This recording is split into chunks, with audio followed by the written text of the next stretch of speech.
Bom dia, tudo bem com vocês?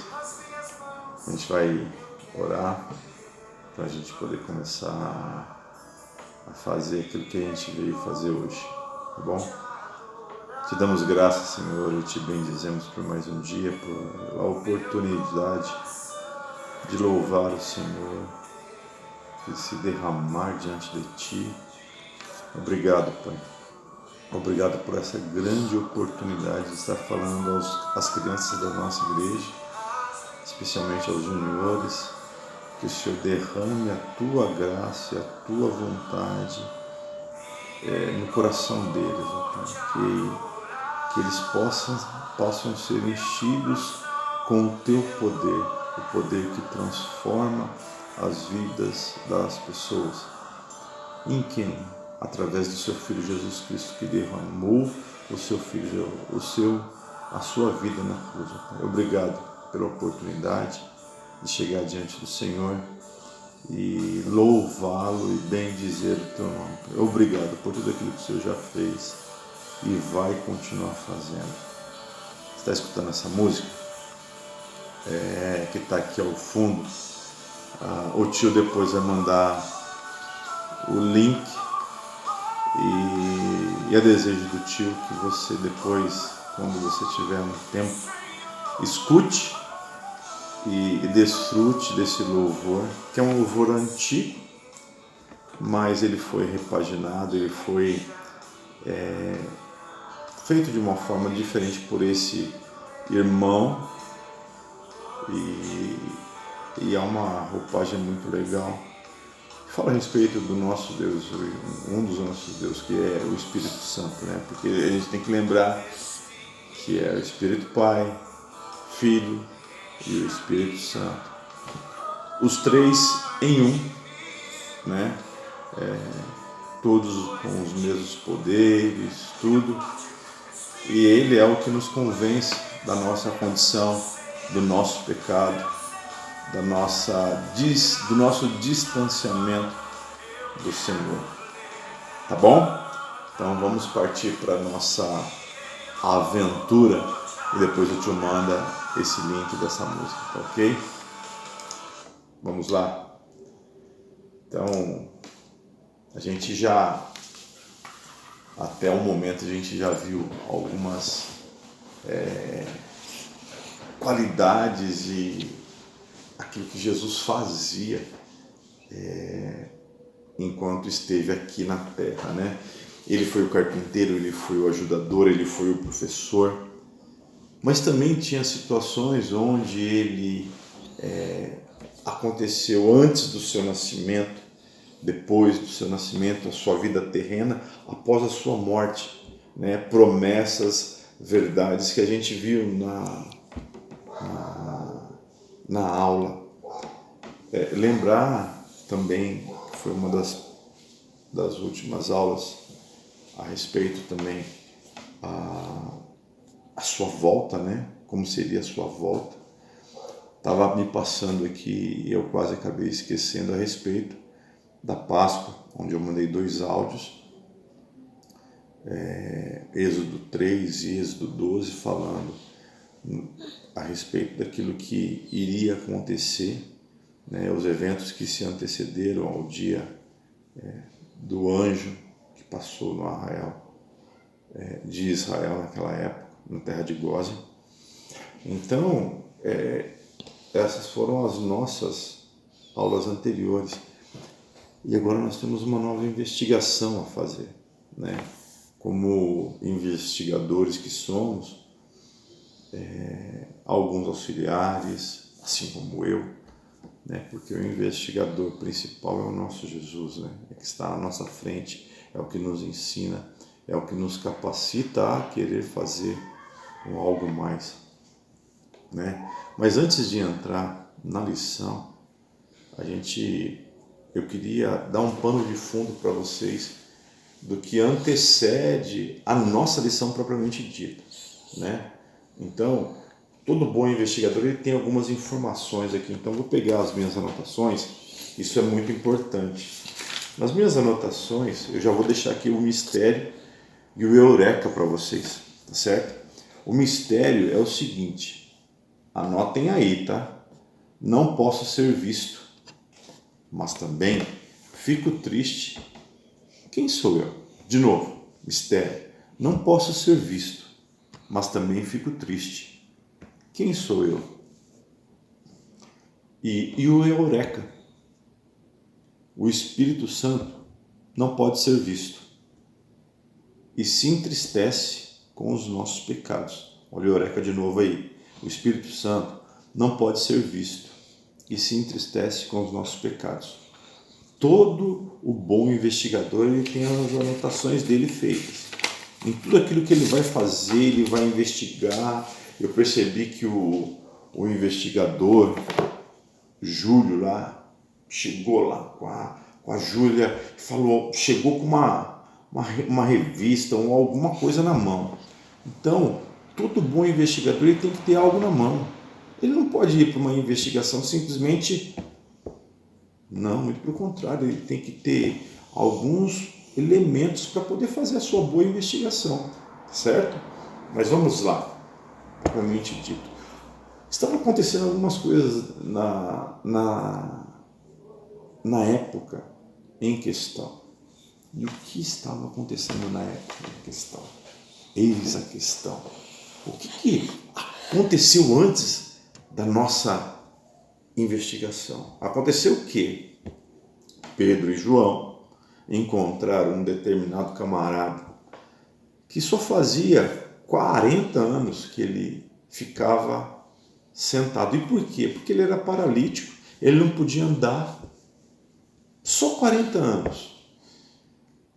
E Pedro chegando com tudo ele, Pedro naquela época estava cheio do Espírito Santo, ele tinha acabado de fazer aquele discurso no templo, onde 2.500 pessoas já haviam se convertido. E ele chega e fala assim, olha para mim. Imagine Pedro olhando para aquela pessoa e falou assim, olha para mim. E aquela pessoa olhou esperando dinheiro, porque ele mendigava, essa era a realidade. Por que não ficar só falando, a gente vai para o texto, para ver a preciosidade que é. Isso é o pano de fundo, não é história ainda, isso daí é o poder do Senhor. O poder do Senhor sendo exercido naquela época, através de Pedro. Pedro estava sendo usado, certo? Vamos lá, versículos 6 e 8. Pedro, porém, lhe disse, não possuo nem prata nem ouro, mas o que tenho, isto te dou, em nome de Jesus Cristo, o Nazareno. Anda. E tomando ele pela mão direita, ele levantou imediatamente aos pés, o tornozelo se firmaram. De um salto se pôs em pé, passou a andar e entrou eles no templo, saltando e louvando a Deus. Essa era uma situação. Vamos lá para o versículo 14. E aí Pedro, ele começa, cheio do Espírito Santo, falar a respeito. Ele estava discursando no templo e ele fala o seguinte, vós, porém, negaste o santo, o justo, e pediste o que vos concedeste um homicida. Pedro simplesmente falou assim, vocês condenaram um inocente e pediram um homicida no lugar. Simples assim. Porém, Pedro só não falou a verdade para eles de uma forma incisiva. Ele deu esperança para eles. Esse é o nosso papel, dar esperança para as pessoas. Ele disse o seguinte, no versículo 17 e 19, nada a ver, né? Olha o tio viajando na maionese aqui. 19. Ele diz o seguinte, e agora, irmãos, eu sei que fizeste por ignorância, como também as vossas autoridades, mas Deus assim cumpriu o que dantes anunciara por boca de todos os profetas, que o seu Cristo havia de padecer. Eles pensam que eles mataram, mas estava dentro dos pensamentos e do coração do Senhor, nosso Deus, que o Cristo tinha que padecer da forma que padeceu. Não foi surpresa para Deus. Pode ter sido surpresa para os apóstolos, para aquelas autoridades que se acharam no direito de crucificar a Cristo. Mas não podemos nos esquecer de Isaías 53. A Deus agradou Moelo. Lembre-se disso. E continuando. Arrependei-vos e convertei-vos para serem cancelados os vossos pecados. Porque o preço já havia sido pago, meus queridos. Então, nós temos todos os acontecimentos desenrolando. Tem um desenrolar aqui, né? Nós temos a prisão, nós temos a situação. A prisão vai acontecer ainda. Nós temos a situação que eu acabei de narrar, a cura desse homem que era paralítico. Pedro, ainda eu vou contar essa história. Pedro ainda vai chegar diante do Sinédrio, vai fazer umas revelações assim, que eles não vão ter como fugir. Vai ter uma igreja em oração, vai ter uma igreja atuante, e situações onde a disciplina de Deus imperou ali e impera até hoje. Você acha que aquilo que aconteceu na época, na questão que nós iremos estudar daqui a pouco, é diferente hoje? Absolutamente. Deus não muda. Deus, ele não deixa de ser quem ele é, porque ele não é homem para mentir. Tá bom? Continuando. Os acontecimentos, né? Então a gente está numa viagem que é um pano de fundo. Isso é um pano de fundo ainda. João e Pedro são presos. Por que eles foram presos? Essa é a questão. Então, só alguns versículos que eu vou ler para vocês. Primeiro, no capítulo 4, do versículo 4. Pedro já havia falado no templo. Ele já havia sido colocado para falar, e ele começa assim. Muito porém, ele começa não, né? Esse é o resultado da pregação dele. Muito porém dos que ouviram a palavra a aceitaram, subindo o número de homens para quase 5.000. E ele continua. Versículo 10, 12 do capítulo 4. Tomai conhecimento vós e todo o povo de Israel, de que em nome de Jesus Cristo Nazareno, a quem vós crucificastes, e a quem Deus ressuscitou dentre os mortos, sim, em nome dele é que este está curado perante vós. Versículo 11. E este Jesus é a pedra rejeitada por vós, construtores, a qual se tornou a pedra angular. E não há salvação em nenhum outro nome debaixo do céu. Não existe nenhum outro nome dado entre os homens, pelo qual se importa que sejamos salvos. Então ele faz o mesmo discurso que ele fez lá atrás no versículo 3. No capítulo 3, ele volta a acontecer novamente. Para a gente parar e finalizar isso, o nosso pano de fundo, e entrar na história, para que eu não me alongue muito. Versículo 14 e 16, a 16.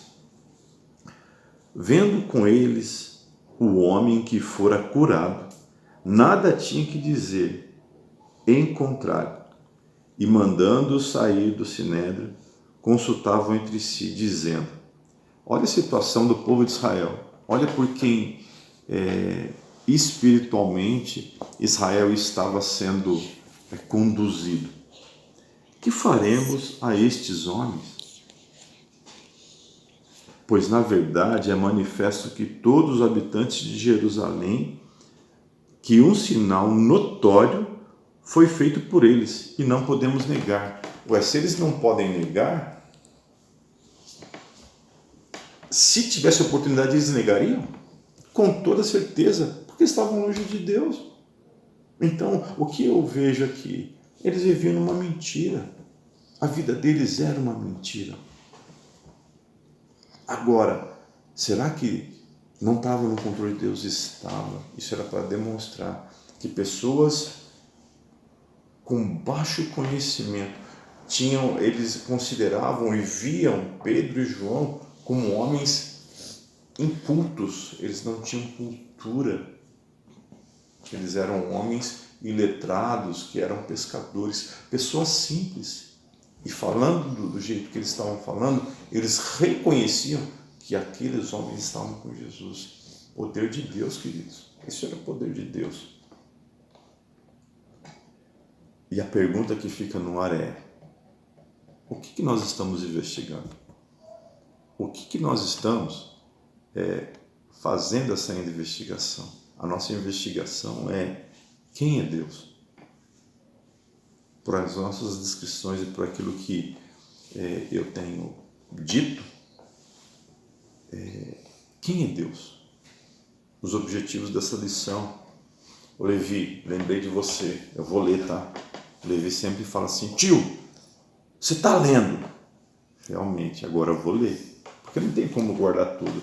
Eu não tenho essa capacidade organizacional que o pastor Edson, o pastor Sacha, tudo, eles conseguem desenvolver. O pastor Fábio, o pastor João Pedro, o pastor Marcelo, e assim, os pastores em si são ungidos por Deus. A gente precisa orar pelos nossos pastores. A gente precisa colocar eles diante do Senhor e falar, Senhor, capacita os nossos pastores, que o Senhor vá diante deles e faça a vontade do Senhor através da vida deles. Pedir isso para o nosso Deus. A gente pede tanta coisa para Deus. Quanto tempo você tem colocado o seu pastor diante de Deus? Senhor, capacite-o. Senhor, dá refrigério ao coração dele. Senhor, que o Senhor fale ao coração do nosso pastor e ele fale com a gente. Quanto você tem feito isso? Então faça, esta é uma oportunidade muito grande. Mas os nossos objetivos, porque não precisa alongar muito. Tinha que dar esse recado para vocês. Entender que o Espírito Santo é uma pessoa e também é Deus. Sentir-se protegido pela presença constante de Deus. Esses são os nossos objetivos. Não entristecer o Espírito Santo de Deus no dia a dia. Essa é a nossa responsabilidade. A gente tem que sentir-se protegido. O Espírito Santo também é uma pessoa. E não entristecer ele, meus queridos. Essa é uma realidade. Essa é uma realidade. Então, antes da gente ir para aula ou a matéria propriamente dita, como que era a igreja daquela época? Tem uma música que reflete e diz assim: das multidões dos que crerão, era só o coração. Tá, a partir do versículo 23 a gente tem uma porção que fala a respeito disso. Então não tinha diferença de pensamento entre eles. O que um pensava, o outro já estava pensando, talvez diziam fazer a mesma coisa. Tinha unidade, tinha prazer, tinha desenvolvimento daquilo que eles estavam fazendo. E a vontade era fazer a vontade de Deus. E uma turma, agora o tio vai ler de novo, tá? O Levi, presta atenção. Eu diria que uma turma de detetive que ora, pede a Deus para falarem ousadamente as coisas que Jesus fez, vai ser uma turma diferente em seus dias, assim como foi Noé nos seus dias. Então, aquelas pessoas, ou a turma de detetive, ele pode ser diferente. E aquela turma que estava na igreja, eles vendiam sua propriedade, depositavam os valores. E com isso em mente, nós temos 3 personagens que nós veremos hoje na lição. Vamos falar primeiro personagem, que está no versículo 36 da Bíblia. Esse versículo, ele fala a respeito desse personagem, que ele era, os apóstolos colocaram esse sobrenome nele, filho da exortação. O que é exortação? Ele é o ato de encorajar, é o ato de, vamos lá, você consegue. E era um camarada diferenciado, essa é a realidade. Levita e natural de Chipre. Vendeu, no versículo 37, ele vendeu a sua propriedade. Vendeu a sua propriedade e depositou integralmente o valor aos pés dos apóstolos. Ele fez aquilo para aparecer? Absolutamente. Ele tinha consciência de quem era Deus. Ele sabia quem era o provedor das coisas. Tinha unidade, ele sabia o que era para ser feito e fez de uma forma simples e natural para ele, porque ele era assim. Ele tinha dinheiro, pelo valor, eu não sei o valor, tá? Mas numa pregação que eu vi do pastor Edson, era numa ilha.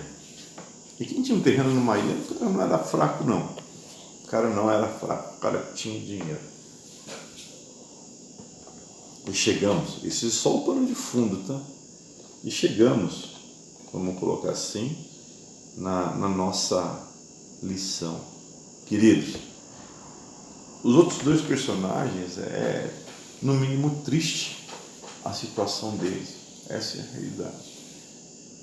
Nós sabemos que nós não podemos mentir para o Espírito Santo, nós não podemos mentir para Deus. Nós não precisamos fazer isso. O que nós precisamos é ter uma vida verdadeira diante do Senhor. Senhor, pequei, tem misericórdia de mim, Pai. Tem misericórdia de mim, porque eu preciso do Senhor, mas eu menti para o Senhor. E se humilhar e pedir, para que Deus o perdoe. Me ajuda, Pai, me ajuda. Às vezes você tem aquele pecado no seu coração, pecado de estimação que você trata, que você nutre. Quem não tem que atire a primeira pedra, mas todos nós temos. Alguns são orgulho, outros são fofoca, outros egoísmo, e por aí vai. Mas esses dois personagens que nós vamos falar pagaram com a sua própria vida o pecado que eles fizeram. E está lá no versículo 3. Versículo 3. Mas antes disso, de ir para o versículo 3, no versículo 1 tem uma palavra que se diz assim: entretanto. Toda vez que você verificar essa palavra, entretanto, eu fui pesquisar o significado dessa palavra. E entretanto quer dizer que ela é contrário àquilo que foi dito nos versos anteriores. Então, se é contrário, aquilo que vem depois desse entretanto, está errado. Ou, se fosse ao contrário, também não tem problema.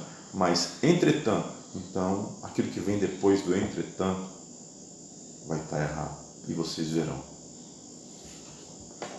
Então, isso é para você ter uma ideia. Esses dois personagens tinham entrado em acordo.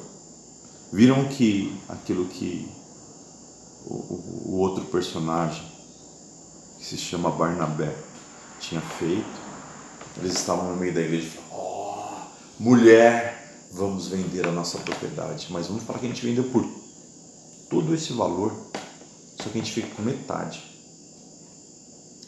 Só que eles estavam mentindo para Deus.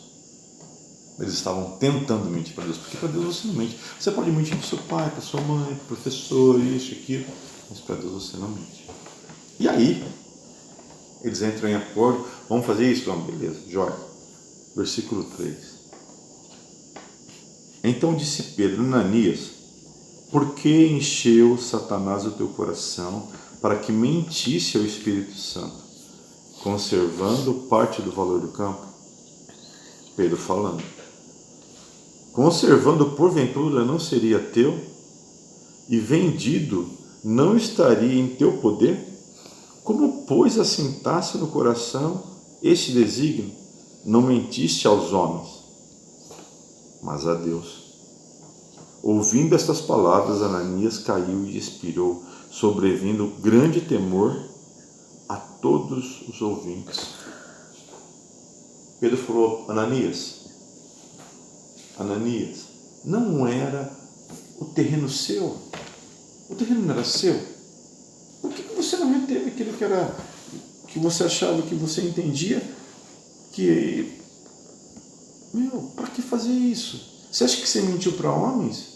Não, você mentiu para Deus. E Deus não falou, e Pedro não falou para ele: você vai pagar. Não, Pedro acabou de falar. Ananias, pum, caiu duro, consequência do pecado dele. E hoje nós temos consequências dos nossos pecados também. Isso é fato. Isso é fato. Nós vemos tempos que a gente pode fazer a mesma coisa que Ananias e a próxima personagem também, que é a esposa dele. Então nós temos Barnabé, Ananias. Vamos falar a respeito da esposa dele. A esposa dele, 3 horas depois, chega lá, saltitante, pensando que estava abafando. E ele faz assim. Pedro novamente, cheio do Espírito Santo, versículo 8. Dirigindo-se a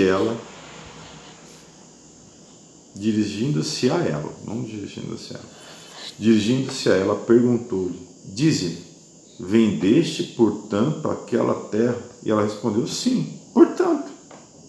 Estava combinado com o marido, só que ela não sabia o que tinha acontecido com o marido dela.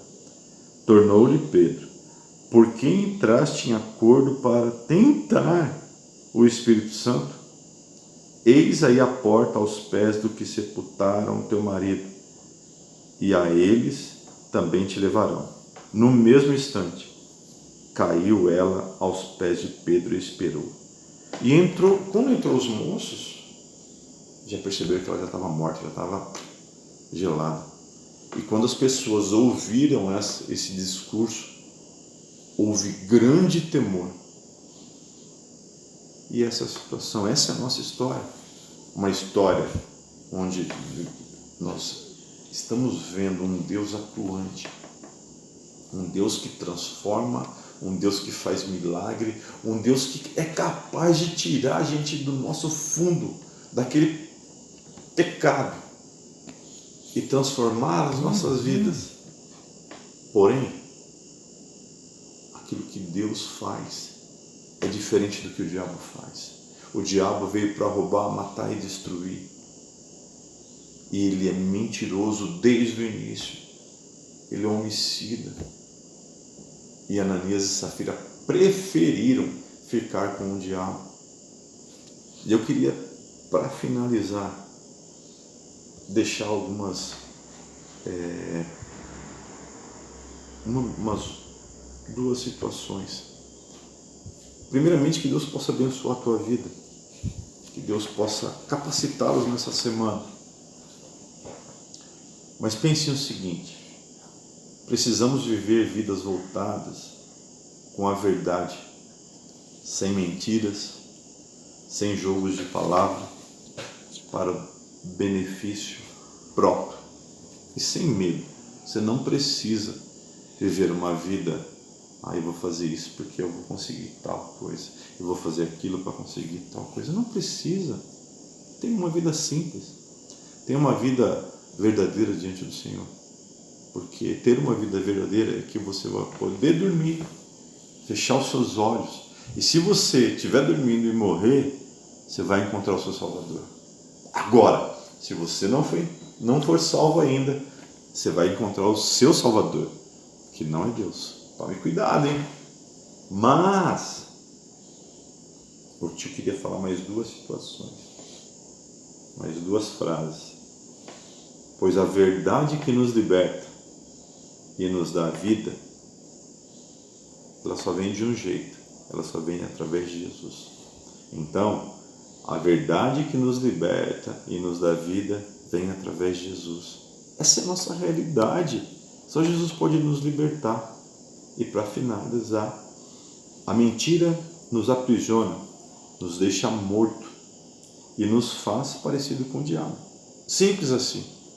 Então, queridos, prefiram a Deus, queiram a Deus, busquem a Deus. Nós não podemos mentir para Deus. Tá bom?